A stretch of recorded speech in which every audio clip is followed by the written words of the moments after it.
Welcome to Success Story Chronicle. I think this is story number 9. And today we got Usama Chaudhary. Usama has graduated from University of Alberta, the same university that I graduated. He progressed through different phases, and then now he's running his own company called Primus Workforce. We are going to remind his life here in Canada. We'll find out, how did he manage to come here where he is right now. Thank you, Sama, and welcome to the Success Story Chronicles.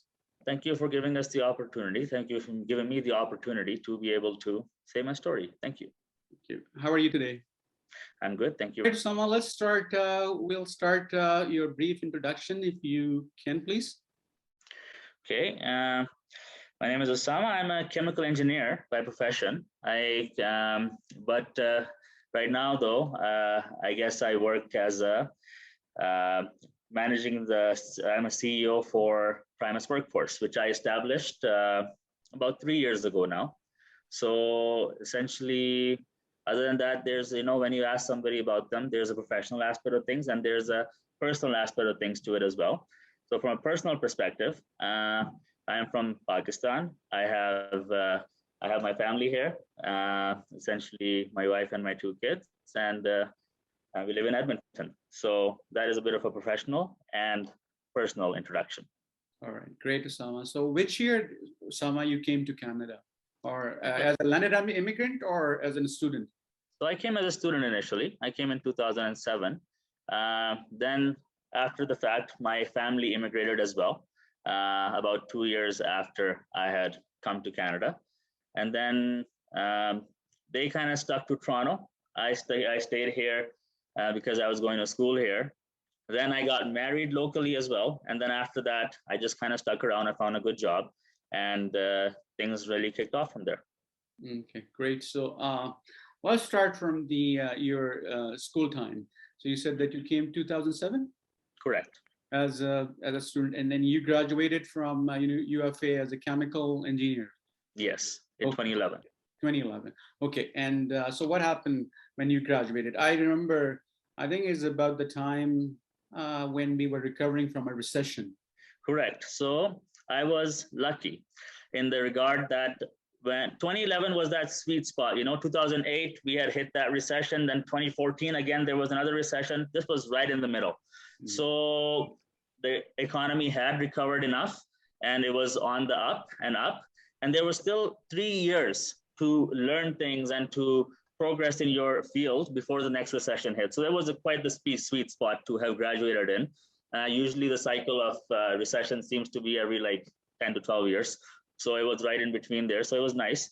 So what that did was that essentially when the next recession hit in 2014, so the engineers that I joined Baker Hughes in 2011 after I graduated from university. I started working as a chemical engineer in the field mostly, so swinging hammers and doing whatever needed to be done to get that experience essentially that is required to move forward. My goal was always that I wanted to get my P.Eng, and essentially after that, I wanted to start my own company of some sort.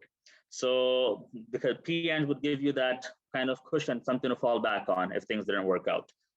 Something like you call it an insurance policy, perhaps. So that was always the goal. So in the meantime, what was decided was that as much as possible needs to be learned before this goal of running the business comes into play. So in order to achieve that, I needed to try out different things within the company. There's different aspects of an organization that a person needs to be familiar with in order to run a successful business.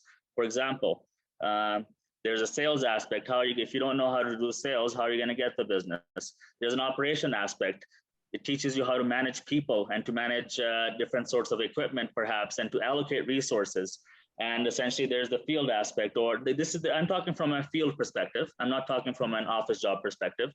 I was an engineer. I wanted to kind of know how the things work at the basic level, and then have a better understanding from it that way. So essentially, when I joined Baker Hughes, I joined as a field engineer. I spent about 3 years working in the field. And then after that, an opportunity arose within the company. And I started, I stuck my hand up. That is the most important thing to do. Opportunities come. Opportunities come all the time. You just have to be able to grab them. So essentially, those opportunities, like from there, I moved on to an operation management position in which I was kind of coordinating different aspects of different jobs, like allocating resources, sending 10 people here to do this certain job, making sure all the paperwork is complete. And so I was doing project management remotely, mostly for that kind of stuff, and also allocating different resources to different projects. So that gave me a good understanding of how things work from an operational perspective. Okay, so now I had the field perspective, which I kind of understood. Then I had the operational perspective on how things happen. Then after that, I thought to myself, well, I don't have a financial perspective. I don't have a sales perspective. So then another opportunity arose because a salesperson quit 2 years into my position as a operations coordinator. Another person quit in the sales room. So there was more opportunity in the sales side. So I thought, hey, man, let's talk to the people around me, see maybe if I can do some sales. Perhaps that will give me that extra needed financial part of things and the selling part of things that will hopefully make me more whole if I want to start a business.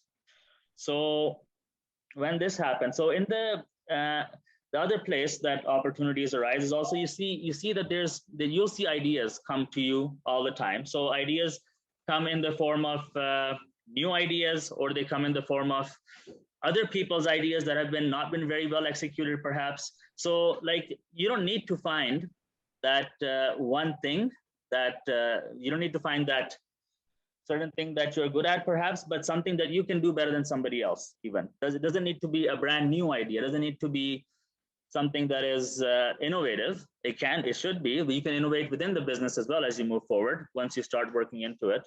So yeah. How did you find the first job, and how difficult was it, and then what things you found different compared to Pakistan? So, like I mentioned earlier, I graduated in that sweet spot. So I was lucky in that regard. There was a lot of jobs available.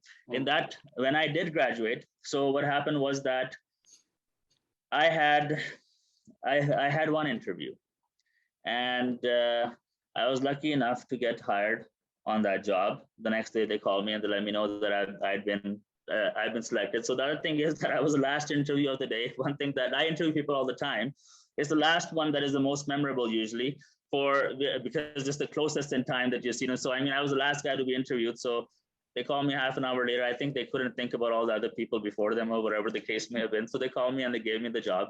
However, though, the one thing that I did do before that was that I got some Canadian experience working. It doesn't matter what kind of job it is.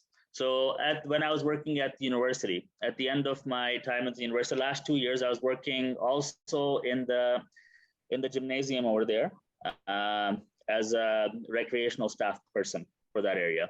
So building operations. So, getting yourself out there, putting something on your resume, and then sending that out. You need to find that experience. It doesn't matter what kind of job it is. It can be any kind of job, but you need that first push. So like, for example, right now we're in staffing mostly. A lot of the people I tell that, hey, it doesn't matter what job you're going to do. Let me send you out. Maybe you'll make some connections over there. Maybe you will learn something that you didn't know before. And maybe you can come out a better person, perhaps more employable. Every job gives you a certain set of skills that you learn. You just gotta be able to transfer those skills over to your new position, perhaps. Well, that's an important point, because a lot of new immigrants, when they come here, they get sort of burned out because they don't have Canadian experience, and in the absence of having no Canadian experience, they feel a lot of difficulty to break into the job market. But I think what you said, you were working in gymnasium operations, and it's not in engineering, it's just maybe operations. No. but Correct. those transferable skills that you learn were applicable to your new job, and that it increases your employability at even at the professional workplace. So that's great. Correct. This is really a solid good point. You want to add? Correct. So when we come here, a lot of us like sometimes think that maybe maybe this job is not what I should be doing. Like, for example, a labor job is maybe not the best. Maybe I can't do it, perhaps even. But you got to go try it out. You got to go see different things. Like, I worked as a laborer right off the bat. I was an engineer. I was called an engineer even, but I was laboring in the field, right? It teaches you a certain character. It teaches you. It builds you as a person as well. So like, it doesn't have to be a field role. That's just my experience. That's what I can relate to. But it can be any type of role. It can be even working at McDonald's or whatever the case may be. It doesn't matter. You need to break into that market. You don't you're having trouble finding a higher paying job, a more professional job. Start with a lower one. Put that on your resume, and then look for other opportunities as you progress, and then you'll get to where you need to be. Well, that's great. So, Sama, I wanted to understand that from that field job to the senior role that you acquired later on, that journey. How did you find that the Canadian workforce is different, your colleagues, and how did you build the relationship that helped you to sort of progress and within the company? I think there's two aspects. So you have to be a likable individual. That is one of the bottom lines. At the end of the day, you have to make relationships. You have to talk to people.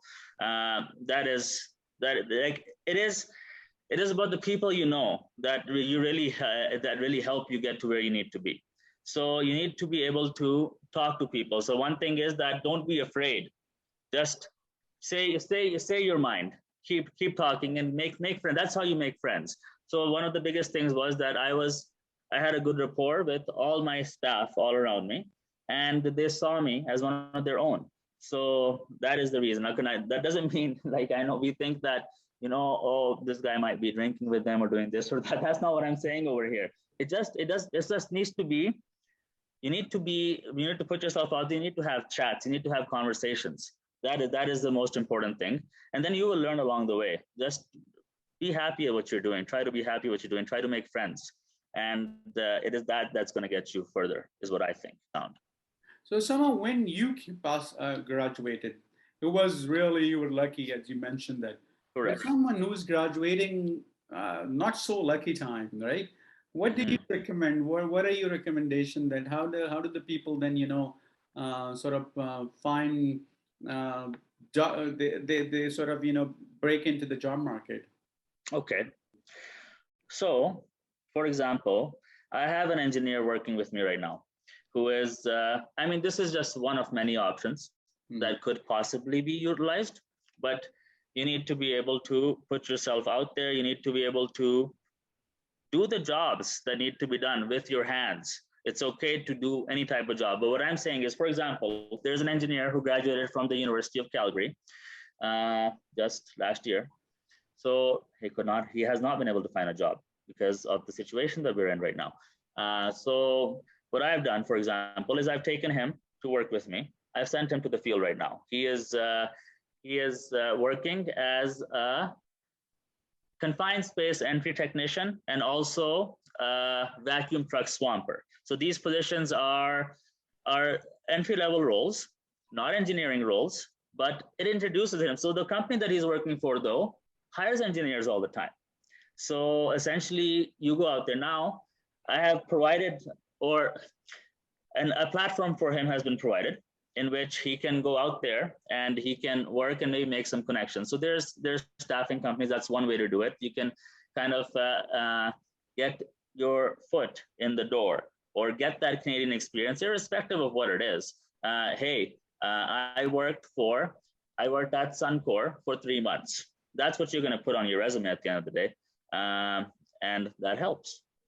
Yeah. So essentially, what I'm trying to say is that there's temporary roles out there that could be taken up, perhaps, and maybe join some, like my experience is mostly on the construction and oil field side of things. So that's why you will see that my responses are more in tune with that. Right. So yes, so essentially these things can be applied to other professions as well. So Usama, it seemed like it's all sweet and it's all like, things worked out for you well. Anything that you think you had difficulty overcoming that became something that you thought you've been working on it, but still you're trying to sort of, improve upon? Anything that you think is difficult for you to overcome Okay. So what I find is, what I've learned over time is that it is, to be successful, you need to plan. And what do I mean by that? There is long-term planning and there's short-term planning.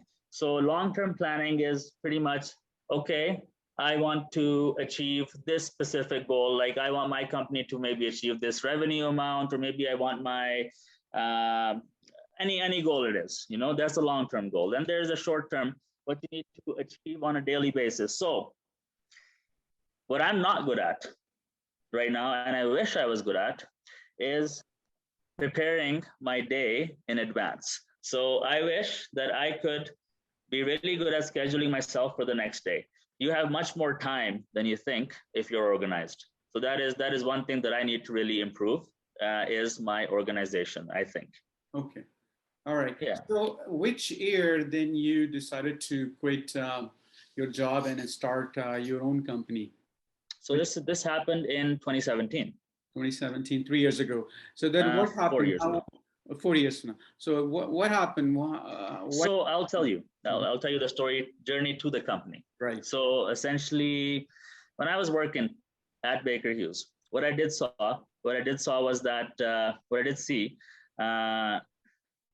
was that we always had manpower shortages. So a problem is identified. So how was that problem overcome? In that company, we would get temporary staff. But what I noticed was, this is not, this could be done better, I think, maybe. Or maybe I could do it and I could also perhaps get a piece of the pie. There's more than enough work to go around. Whatever the case was, but that's where I saw it. I saw it happening. So that is what I went into, because I also learned that, hey, I've spent 2 years coordinating and managing people and allocating resources. This is going to fit really well with my experience set that I have right now. So I'm not a staffer by any means. Why am I good at staffing? Because the jobs and the roles that I hire for are the ones that I have done before. So essentially, that is so from there. I thought to myself that this is the way that maybe I could go. So I had a partner in the beginning working with me. I did not quit my job right away. The business was started before I quit my job, and this happened it took a bit of time to you always think about, should I do this idea? Should I do this idea? Should I do that idea? Whatever the case may be. But at the end of the day, you just got to choose something and you got to go with it. You're never going to get that perfection in your mind that you crave to achieve something. Like any idea, if it's executed well enough, I shouldn't say any idea, but a good number of ideas executed well enough is what makes them a success, not the idea itself. So essentially, there was this idea. I thought to myself, hey man, maybe I could execute it a bit better. So there was a guy that was working with me at that time, and he started to so me and him started this company together. So he wasn't, at that point, that guy was working before, but at that point he found himself unemployed. So he had the capacity to put some time into it so that he could get the company a bit going. And I was providing the back end support for most of the stuff. This lasted about 4 months, but within 4 months, we had landed enough contracts that I could quit my job. And essentially from there onwards, I talked to my father before I quit my job, and I asked him, hey dad, I'm going to take this risk.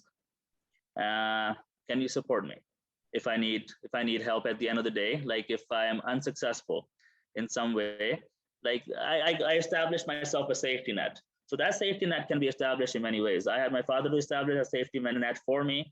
Other people can establish that by maybe getting a 6-month buffer of money in their bank that they have in case of something going wrong, perhaps. But when you start a business, that 6-month buffer is so enticing. You're like, oh my God, that's $30,000 just sitting there. Maybe I could use that for something.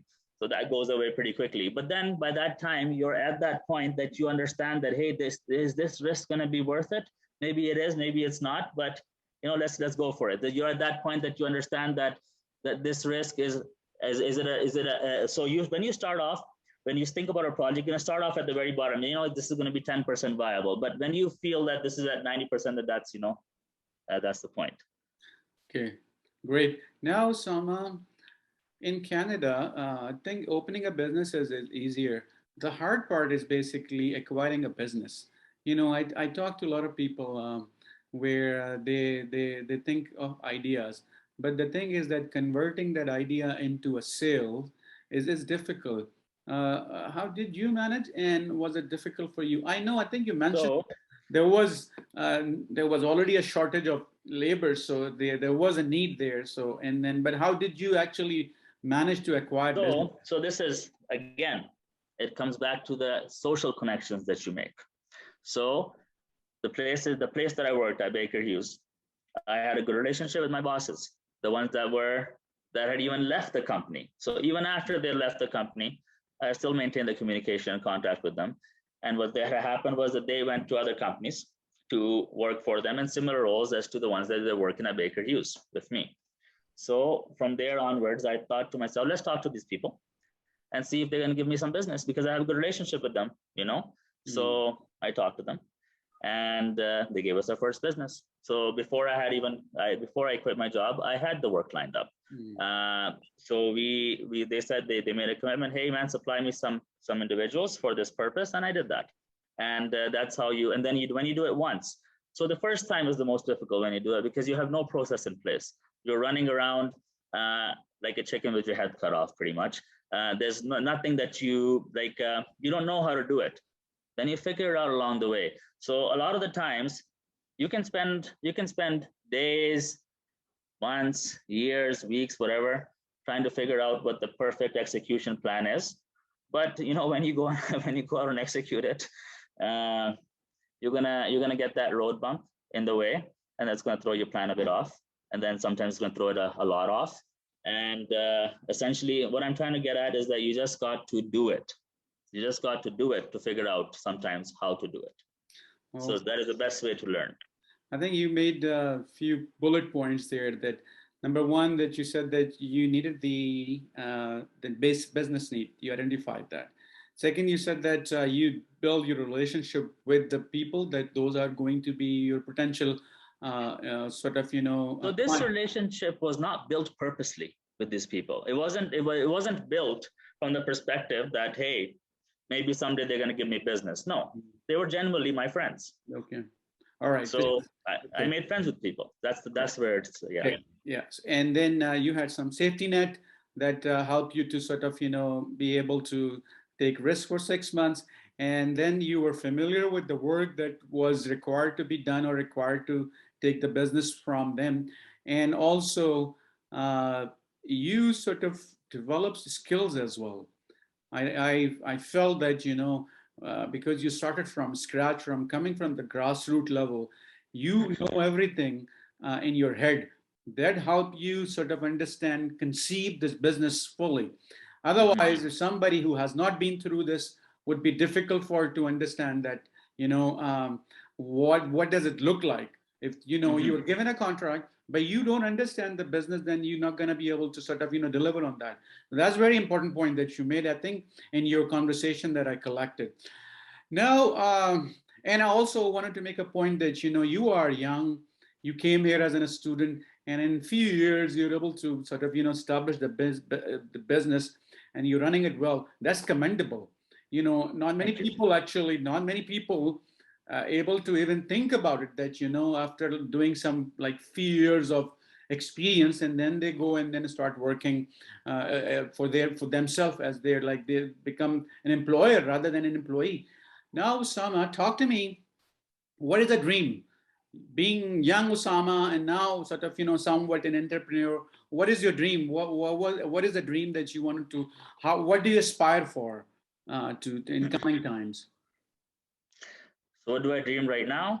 Yeah. Well, when I was from a young age, I have wanted to start a business.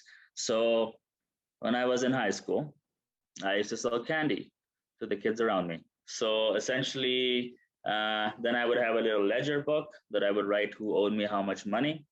So that is where my that is where my business experience started from. That's like my dad actually he took me out one day, and he says, okay. So I and again, this idea was not my own idea as well. I saw another kid doing it, so I started doing it right after he started doing it, and then he quit, and I was the only game in town. So essentially, like I was telling them these sesame snaps. I'm telling the kids this thing. We had this thing called sour punk. It was very nice. Anyhow, so they were like, this was in Saudi Arabia. I think that at one point the cafeteria even was like, "Yo, man, you can't be doing this. This is our business." And over there was some people that encouraged me, and there was others that did not. And so I took encouragement from where I needed to, and others even told me that, why are you doing this? You don't need to do this. That's the mentality that we held some of the people over there, or even over here, anywhere, I guess. You don't need to be doing this. You have a perfectly good family that supports you. I said, this is not for support. This is for fun. You got to enjoy what you're doing. So I've dreamt to be an entrepreneur since a young age. Every step of the process, I have wanted to be one. That has always been the goal. In that sense, I have achieved my goal. I've become an entrepreneur. But then the other goal is to be a successful one. So essentially, this business that I have, it is kind of community focused as well. There's another one actually that I'm working on right now too. There's a farm that me and my father and a couple of my friends, we're just buying it right outside of Edmonton. We just bought it actually. We bought a farm in October. We're gonna start a halal slaughterhouse, inshallah. So let's see how that works out as well. So the other aspiration is to grow my business network. I want to have different types of businesses under my portfolio, perhaps. But one thing that I did make is like, a lot of the stuff that I know is learned from the school of hard knocks.